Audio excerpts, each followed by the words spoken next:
Oh my God, look who it is.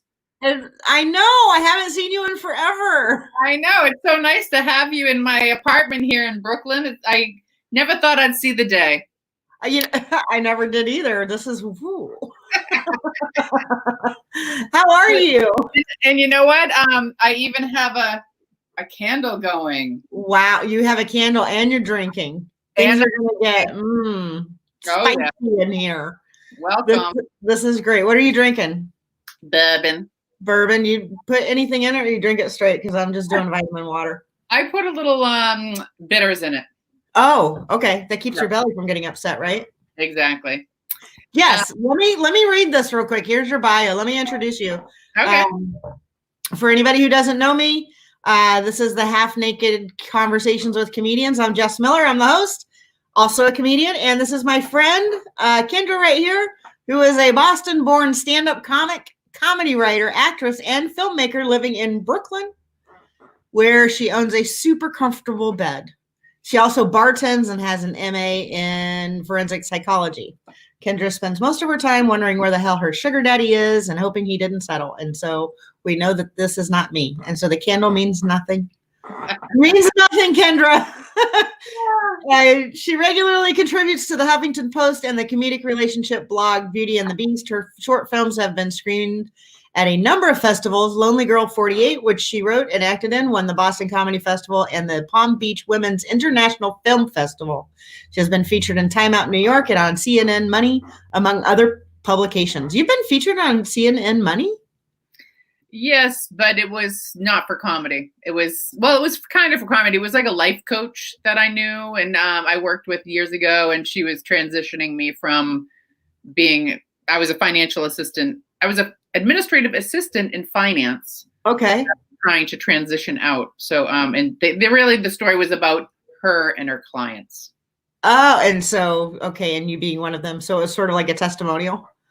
Yeah. They were talking to me about finance and wanting to be a comedian. And like, I don't even remember. I'd have to like try to figure that out. Like what I was doing really in terms of comedy at the time. I think I was probably doing bringer shows. I don't know. How long have you been doing stand-up? You're in like 15, 20 years, right? 15, I would say so the first time I ever got on stage was in 2002. Okay, 18 years. But then like literally all I did was bringer shows for probably like 3 or 4 years. Like I didn't understand how it worked. And I was just like, I performed every 6 months. But I would say like around 2005, I started being like, oh, I can like actually like put on a show or like get invited to perform something. Like I was getting out of the bringer scene show. Yeah. For those who don't know what the bringer scene is, do you want to explain it? Sure. The bringer scene is when you will basically, whoever is doing the show, producing the show, agrees to give you 5 to 7 minutes stage time, as long as you bring X amount of people. 20 people. So basically, if there's like a $10 cover charge and you say you're going to bring 10 people, you're basically, you're telling them that you're going to do what? Oh my God, $100? No, $1,000? No. Wait. 10, if it's a $10, no, it's $100. $100 plus a 2 drink minimum. Right. So basically probably at least 20. So it's about $300. Right. But yeah. I like looking back at it, I realize it's like a crazy system, but at the same time, I do realize like it's an evil necessary. It is, because as a beginner comic, you want to get stage time, but you also want people in the room. Yeah. And you need supportive people, and who are more supportive than your friends when you suck. Yeah. Because we all suck when we start. And everybody else is like, everyone else, usually on a bringer show, it's mostly people who are bringers. So it's mostly people who had to bring people. And then there's like maybe 2 people who are seasoned comics. So they get the audience gets the joy of seeing some people who know what the hell they're doing. Yeah, right. But also the joy of, I think it's pretty cool to see people just starting out in comedy and getting there. Yeah, well, I mean, you saw me start out in comedy. You're always funny though. You're a naturally funny person, I recently learned that I'm more of a performer than a writer. And, like I love performing, but I suck at writing. And I think it's just probably because I produce so much. But you're also, aren't you like a seasoned actress and theater person? I am a theater person. I wouldn't say seasoned. Oh, I'm sorry. Yeah. Well, I wouldn't say seasoned at all. Oh, really? No. I think of you as having a history in the theater. I started theater first, and probably a year before I started comedy. Oh, okay. Yeah. So, but I was in band. I went to band camp and stuff. I actually really did go to band camp. I love it. Yeah. This one time in band camp, I just can't help it. I was trying to think of that line. Yeah, this one time in band camp. Yeah, I was the first female drum major of my high school. Oh, wow. And I won the John Philip Sousa Award and Band Member of the Year Award, and then I went into the Army band. Oh shit! So you had to play. I played the clarinet. No, let me ask. I blew wood. What movie was that from? I want to say American Pie. Oh yeah, you're right. Yeah. I couldn't think of what it was. Oh my god, that was such a good movie. So anyhow, so I keep forgetting that you have a master's in forensic psychology. It's true. And I used it for a little while. I keep playing. I got a ring light.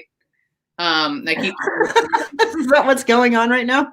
I was planning on. I didn't realize what was happening, and I thought I was going to be on my phone, and I was going to put my phone in the ring light. So now I'm just using it from the side. Oh, you look great. Your hair looks fantastic. You look fantastic. Thank you. I colored it myself just today. Did you really? I did. Yep, with L'Oreal. Normally I go to the salon and pay $100 something, and today look at all the money you're saving. Isn't it great? I know my mother was like, "You might never have to go back to the salon again."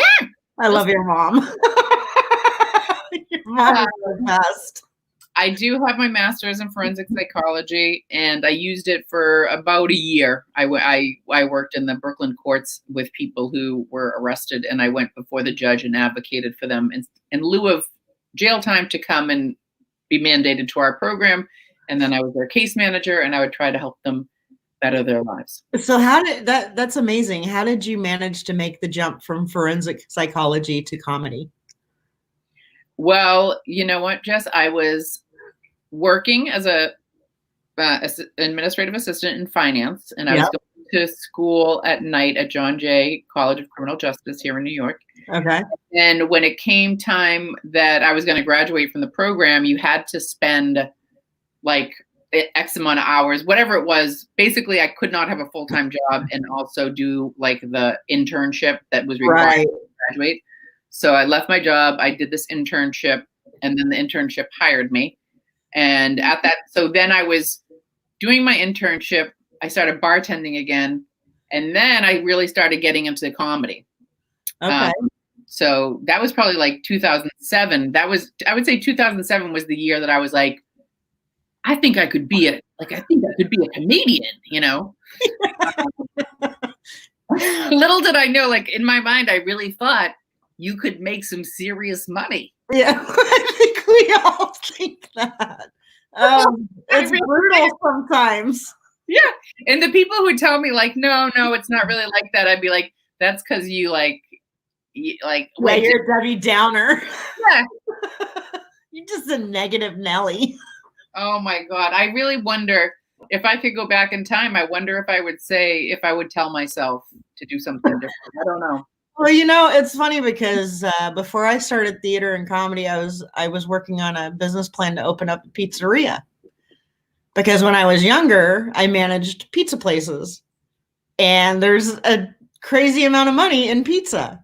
And I had a plan to open up 4 pizzerias. They probably would have made the first one I was going to open probably would have made about $750,000. No, can I tell you that I'm not kidding you? Being a pizza place owner has been on my bucket list forever. Really? Yes. And if you ask anybody that knows me, they know that I almost I would say about 7 years ago. There's a pizza place in my neighborhood called My Little Pizzeria. I love their pizza. And I threatened to my friends and family that I was going to volunteer to work there so that I could learn the pizza business. Yeah. And they said, my friends and family said, go ahead, go in and ask them if you can volunteer. Yeah. And I never had the sack to do it. You never did. No. That's amazing. I can teach you how to make pizza. You can? I really can, yeah. Dude, it's not too late to be a pizza parlor owner. Well, it's funny because when I did the OMG club, my plan was to put a pizza place in there because, the two kind of work for me. So what's going on with that? Oh, it's closed. Oh, it's gone. It's done. Yeah. And that was at the Chinese food place, right? No, this one was all me and Steph. We found a space and we completely created a club, mostly for the toy drive. And we had hoped that we would be able to continue it. But for some reason, I thought you bought that place out. I thought you bought. No, that place is bulldozed. They bulldozed it. The casino came in. So they didn't, Wait a minute. Where the new 3 years ago, where we were hanging out backstage eating the Chinese food, Polynesian. That's now where the new casino is? No, it's in Springfield, downtown Springfield. Okay. So I was gonna do, since they closed. I mean, that place holds 500 people, right? So the monthly shows that I did, I mean, they would 300-400 people would come out, and it was great. It was a Wednesday night. It was really fun. I think you did that. Yeah, you did the show. Yeah, it was amazing. It was so cool. It was really fun. And when the casino, just about 6 months before the casino opened, they closed it down. They've been open for 50 years. Wow. I got about 2 weeks notice. Oh, God. So I've been sort of homeless for the past 3 years and looking for a place. And I still wanted to do the toy drive because that's super important to me. Right. And I found a place, and we were going to do a 12 days of Christmas thing. And the guy that I was working with decided that he didn't want to do it. And so we were like, well, what do we do? I'm like, well, we got to find another place, because I didn't want to cancel anybody. I'd already booked all the comics. Right. And so we found another place, and we decided to do it for the entire month of December. And we loved it. We had a blast. And there was, it just didn't work out. So it was sad. It was really sad. It was really heartbreaking. And then coronavirus happened, and I was like, oh, thank God. But it kind of makes me wish I had a pizza place, and I would have followed through with the pizza plan. Oh, pizza place was thriving right now. Oh, yeah. I mean, I love marketing. I mean, you know this. So, yeah. I think I would have been okay having my own pizza place right now. So, what is the like cost overhead associated with opening a pizza place? It's expensive. Yeah. Yeah, I mean, a good pizza oven is pretty expensive. And the worst part about it is that we sunk everything into this place under the guise that we were going to get a year's worth of rent for free. And then the guy wanted like a huge amount of money every month, and part of our profits. And I was like, "You're out of your mind." Yeah, comedy doesn't work like that, buddy. It doesn't work like that at all. So we had to walk away, and it was sad, but it ended up working out in our favor at this point. Because I can't imagine opening up a place right now, a comedy club. We would be screwed. Oh yeah, I don't think our house. We would have lost everything at this point. Well, huge blessing in disguise. I don't think the comedy clubs are going to open for a long time. I mean, like in New York, not in the Northeast, but in other places, I think they will. You think? I think so. I think people. Well, I know Laughing Comedy Club down in Fort Myers is open already. Yeah, I think Naples Off the Hook is opening. I think Florida clubs are opening. Oh yeah. Wow! Right. I think it's crazy, but I wouldn't go personally because I'm a germaphobe and a freak, and I have anxiety. And so I would be too worried. One, about spitting on someone if I got too excited. Like Yeah. happens. No. I've I gotta tell you, at least 2 people. I've had so much anxiety through this pandemic that I forgot what it's like to be like. I've gone through different periods in my life of having a lot of anxiety. Yeah.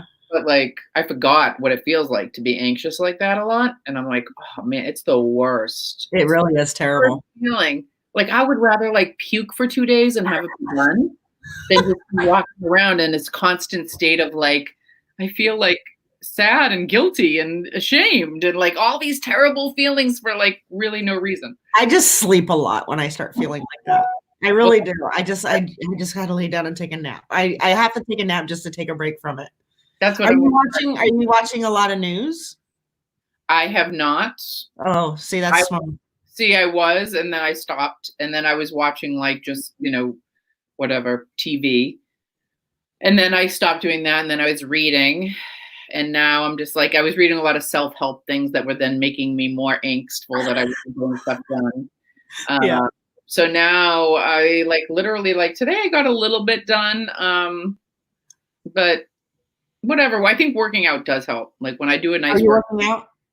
I've been working out pretty consistently, and I know that that's going to make me feel better. Yeah. But I'll sit around feeling like shit till like 3 or 4 in the afternoon, and then be like, you know what? I should really work out. I bet it'll make me feel better. I should just work out at like 9 a.m. And then but it's not in our DNA. it's not a logic thing. It's like I think I've eaten about 20 pounds of potatoes in the past 2 months. It's not really that good. Remember when you did the what was it? Did you eat like as many pickles as you possibly could or something? Yes, the pickle challenge. It was awful. Oh, that was one of my favorite things that you've done. Really? The pickle challenge? I love it. Oh my God. Yeah.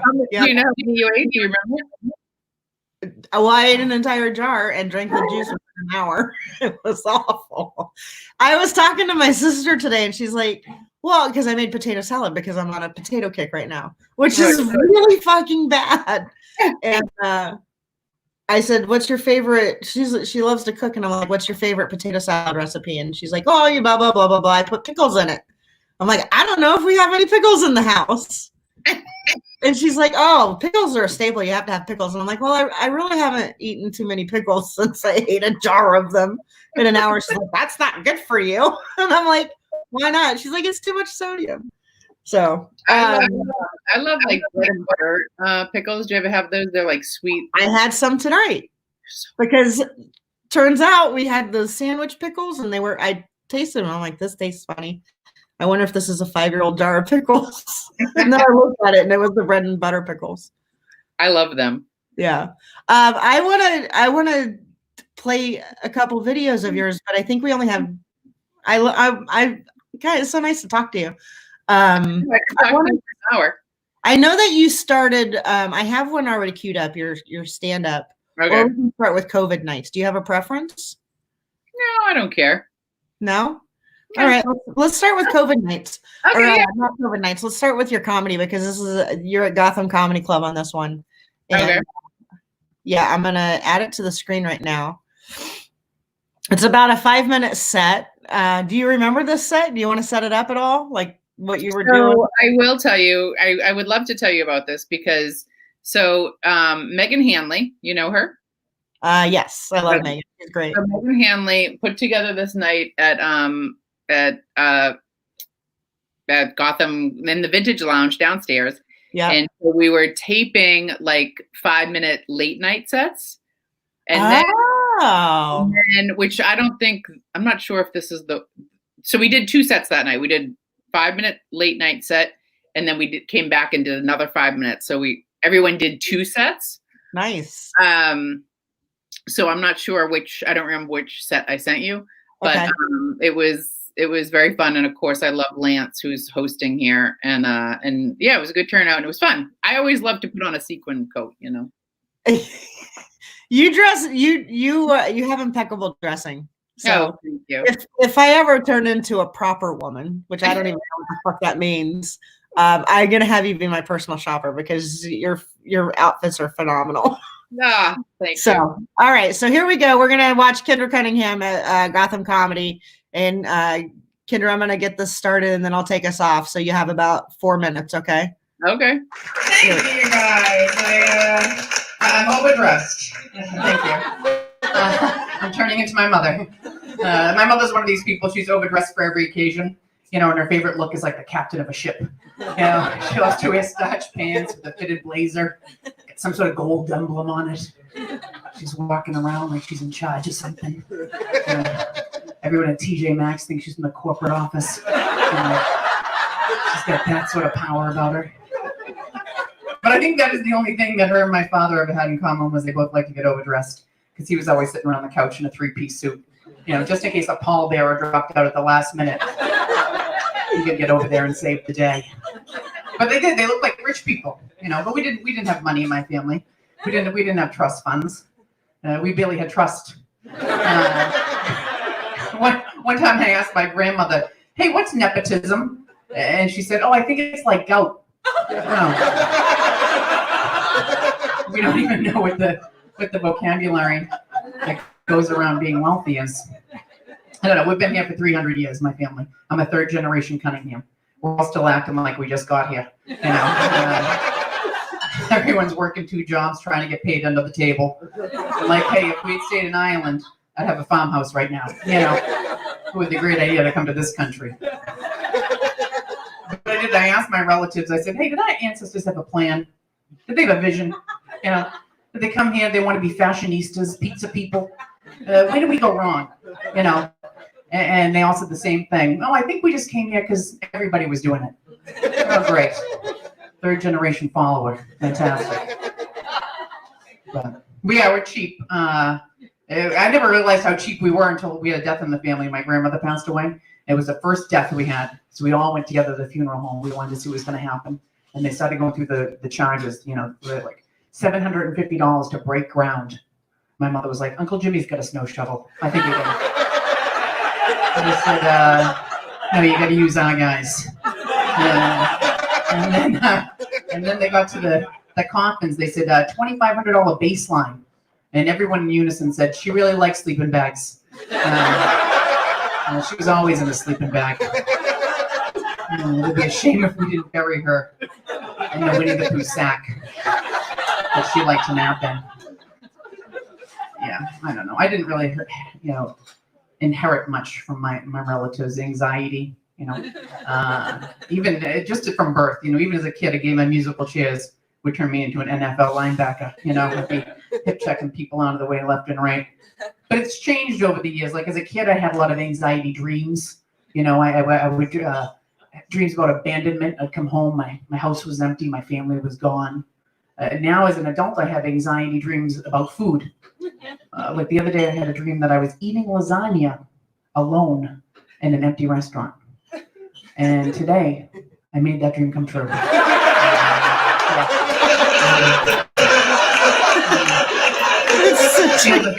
That's such a good joke. Thank you. So in addition to doing comedy, and I love working with you because you're just a lot of fun to work with, you also are a filmmaker. Mm-hmm. So tell me a little bit about that. Tell everybody a little bit about your filmmaking experience and how you got into that. Because I know you do a lot with Vicky Cooperman, right? Yeah. Yep, we are like scene partners. We actually haven't done much in a while. I can't imagine why. I know. I think the last thing we did was like a Snake Eye PI, which was probably like 2 years ago. But she has a full-time job in production. Oh wow! Yeah, and she also is married to a comic, and they do a lot of things together. So we just haven't. There just hasn't been time. Right. But anyway, I started making films with her. The first thing I ever made was Lonely Girl 48, and that was with her. And it was sort of like one of these things where I had written this like 20-minute script, and I found, and I met these 2 women who owned a production company in Dumbo. I did a fundraiser for them as a comic, and they were like, oh, if you ever want to like shoot something, would love to do like shoot something. So long story short, they didn't want to shoot a 20-minute script, but I honed it down to something very short, and it ended up like winning the Boston Comedy Festival and won some festivals and stuff. And so then we just started making stuff from there. Yeah, and that's so cool. yeah. And now my boyfriend, who lives with me, oh my God, right? and he's a producer and a filmmaker, and so that's how we started doing this. I said I want to do something. During this quarantine, I've had a lot of nightmares, you know, and I've always been horror films have always been a big thing in my family. He likes horror. Maybe why you have the nightmares. That's what my mother said, because we've been watching these crazy. I mean, I don't even want to tell you like the fucked up stuff. Are we allowed to swear here? Yeah, fuck yeah. Okay. The fucked up things that we've watched, and then I've like had these dreams. I had a dream. Oh my God, Jess! I had a dream that I put a quarter into a slot machine, and I won, and the coins started shooting out, and then the wall behind the machine started coming in, and all these coins were coming through the wall. Anyways, I ended up getting buried alive in pennies and nickels. Oh my God. And I was like, not only was I scared shit when I woke up, but I was like, this is so like indicative of so wrong. Like the money I think of is like even my subconscious is like nickels and pennies only. Yeah.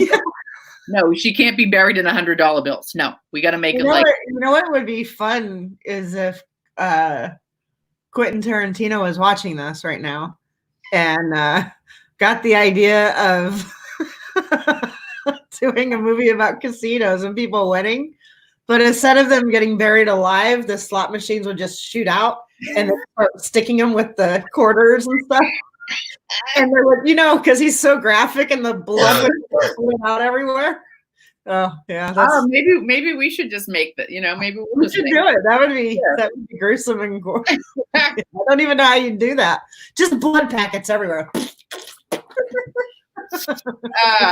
But the one that you're gonna show, we made 2. One is the first one is the one that you have. Yes, this is the COVID nights. Yeah, it's like dog walking.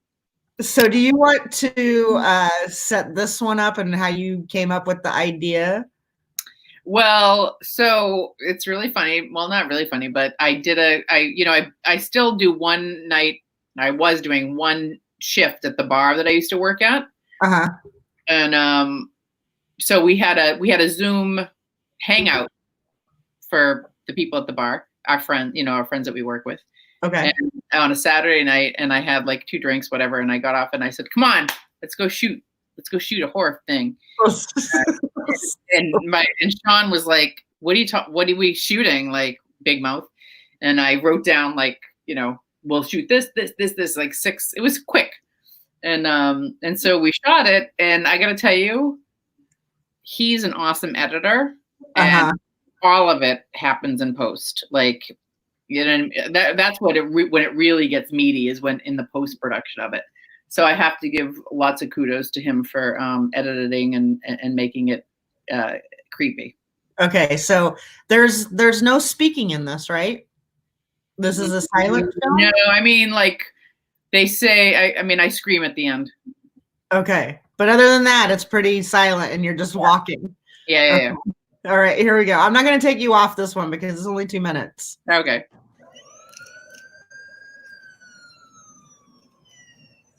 And this is your dog? This is my boyfriend's mom's dog that we've had her for the whole of quarantine. Ellie, that's Ellie. Ellie, okay. And Ellie, now that's my door to my building. And Ellie in this has quite a lot of hair, and she just recently got shorn. And she just what? She got like shaved. I like to say shorn, like she's a goat or something. But here we go. This is when it gets creepy. Whoa, see the person? Here it comes. I love the music. Yeah, the music is great. Look at the dog behind me. She's behind me. Come on, come on. Here she is. Dollar hair. Oh, I just escaped. I like how we got her in front of you, but the rest of the time she's behind you. This is really my messy apartment. Great apartment. Thank you. Thank you. I've been here for almost 15 years.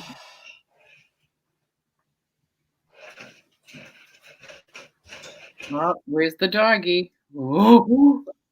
That's creepy, right? Dog. And is that your boyfriend there?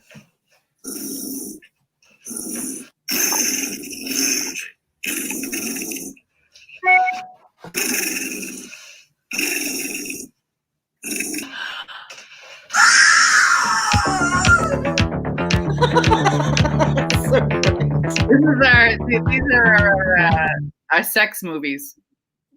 It sounded like porn to me, you know. I got to show you. I gave Thumper a haircut. I don't know if you've met Thumper.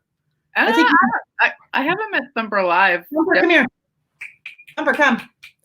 So the poor dog. I decided that I needed to give him a haircut yesterday, and I used the clippers, and I was clipping him by accident. I didn't realize. Oh no! But, I know he's a mess. Come here. Come here. Give me a hug. No. No, he just went into his bed. Did he get scat? Like, you mean he got nicked? Like, yeah, I nicked him a couple of times.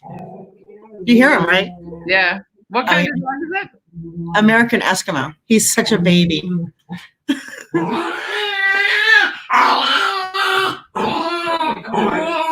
He's very mad that he's getting picked up right now. Come here. What's going on? Oh my God, he's so cute. He's very pink. Oh, he's so cute. His arms, I didn't shave his arms or his legs. Oh, he's adorable. Oh. I don't think I've ever seen Thumper before. Now that I see him, I would remember that face. Would you? How long have you had Thumper? 6 years, I want to say. Oh, look at these. He's a snuggler. He's so cute. Is he like a purebred or a? Yeah, he's a purebred Eskimo. Oh. Not really supposed to get a haircut like that, so we now have to put him in. Steph had bought a shirt for a baby, and so now we have to dress our dog because of it. So we could come up with some good sketches. I love it. You should. It would be fun, yeah. Listen, where is that? You come up with the gory horror flicks, and I'll come up with the lesbian and a dog flicks. Let me ask you something. Where is that RV of yours? It's in our driveway. Oh, it's still okay. Good. I didn't know if you got ready. I slept in it last night. It was nice and cool. You know, we're paying on it, so we need to use it. When's the last time you took it out? Last year. Was it last year? Yeah, last year we came back from Florida. Oh, nice. Yeah. It's not fun driving it, though. I don't really care for that at all. I don't even like to drive anyway. I can't imagine driving something like that. Yeah, it's enormous. I need a driver. Do you have to do comedy? Because I would love to go on tour. Like, that would be amazing. But you should plan something. I would love that. It would be fun, right? Yeah. Do you need a special license for that or no? No, not at all. That's even more scary. No. What's scary are the Class A's, the big bus ones. Mm. You can be 16 years old, go in and buy a Class A and drive it. There's nothing to regulate that at all. That's crazy. Yeah. So it's crazy. It's nuts. Yeah. So I know you have to go. I do. I'm sorry. And by the way, I just want to say I really like this platform you're on. I haven't heard of this before, StreamYard. It's really nice. Yeah, it's really nice. I'm going to have to look into it more. And then this streams, where is it streaming to? Is it streaming to Facebook? So it's streaming to 2 of my Facebook pages, Periscope, Twitch, and Oh shit. yeah, you can stream to 5 places at different times. Oh, that's amazing. And YouTube at the same time. So all the lives, yeah, it goes live, YouTube, everything. That's really cool. It's amazing. Yeah, I think I've turned like 3 different comics onto this one. Yeah. It's really simple. Let me ask you a quick question. Have you done any kind of Zoom comedy? I have. I've done like maybe 3 Zooms and like 3 Insta Lives. And how are those going? Do you like them? Or do you miss them? I mean, I gotta say, I prefer the Zooms over the Insta Lives. I prefer like live, having people have the energy in the room. But I feel like I'm becoming acclimated to it very quickly. Really? I mean, in terms of like managing your expectations, expectations are everything, right? Yeah. I mean, I almost feel like I'm going to do like a little short comedic monologue rather than stand up when I go onto these things, because you don't really have a lot of response, Right. And the worst about Insta Live is that like you're literally looking at the phone for like emoji responses. Like you look, and I'm like, oh, I can't. It's hard. It's really hard. It is hard. I mean, that day I was eating all those pickles. That was pre-coronavirus and quarantine, and I ended up doing a 24-hour Facebook fundraiser for the Pulse shooting in Orlando. Wow. That's what that was about, and we raised like $3,000. But I was on Facebook for 24 hours straight. Wow. That's crazy. Like, what do you do for 24 hours? No, it's a lot. It's crazy. So, yeah. But you did it. We did do it. I don't think I ever want to do it again. I'm trying to point at you, but I got to figure out how do I get right there next to the camera. So I love you. I'm so glad that you spent some time with us. I'm so happy to see you. I forget how much I love you until I actually see you, and then I'm like, oh, I love her so much. I love you too. I have to forget how much you love me in the future. Okay. No, I mean, like, I always know that I like, I'm always like, love Jess Miller. But then when I see you, I'm like, when I actually see you, I'm like, oh, I actually really do love her. It's so funny. I really do love you too. I love your mom too. Tell your mom I said hi. Oh, I will. Because I've been lucky enough to meet her a couple of times. That's one of the things that I've heard so much in my life. Tell your mom I said hi. Yeah, well, you talk about her a lot. I know. She's like everybody in my audiences knows Steph. Okay. And sometimes I think they know her better than they know me, because I'm always running around doing stuff, and so she's actually talking to people. Right. So yeah, I mean. Oh my God, too funny. Anyhow, thank you so much. Great to see you. I'm happy you're healthy. I'm happy that you're healthy too. Let's do this again soon, okay? Yes, I would love that. When you can have some more time. Okay. So stay where you are for a second. I'm gonna get us out of here, and then I'll come back in and say goodbye to you. Okay. Okay. All right. You guys follow Kendra at the other Kendra, right? That's across all your social media. Yes, that's true. KendraCunningham.com. You won't be disappointed. Follow her. We'll see you tomorrow.